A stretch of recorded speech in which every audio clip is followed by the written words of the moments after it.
પાલિકાના town hall કોમ્પ્લેક્સનું જર્જરિત બાંધકામ તૂટતા એક વ્યક્તિ ઇજાગ્રસ્ત। 10 દુકાનની આગળની પેરાફિટ ધરાશાયી થતા દુકાનોમાં નુકસાન થયું અને આ ઘટના બન્યા પછી સ્થાનિકે નગરપાલિકા પર આરોપ લગાવ્યો છે। છેલ્લા ઘણા સમયથી બાંધકામ જર્જરિત હતું। જર્જરિત બાંધકામ હોવા છતાં નગરપાલિકાએ નોટિસ નહોતી પાઠવી તેવું સ્થાનિકોનું કહેવું છે।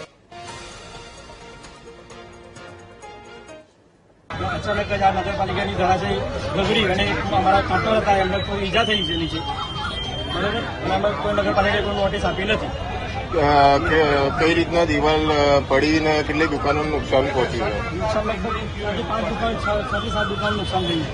બરાબર। અને કોને વાગ્યું છે? કોને ઈજા થઈ? અમારા મોહનભાઈ ધનજીભાઈ છે અને પૂરા કંપની પાર્ટનર છે એમની દુકાન છે એમને ઈજા થઈ છે। તો મોડાસા નગરપાલિકાની આ બેદરકારી જેના કારણે સ્થાનિકોને એક તરફ સજા મળી રહી છે। પાલિકાના ટાઉન હોલ કોમ્પ્લેક્સનું જર્જરિત બાંધકામ તૂટી પડ્યું હતું। એક વ્યક્તિ ઇજાગ્રસ્ત થયો અને 10 દુકાનની આગળની પેરાફિટ ધરાશાયી થતા દુકાનોમાં નુકસાન થયું છે।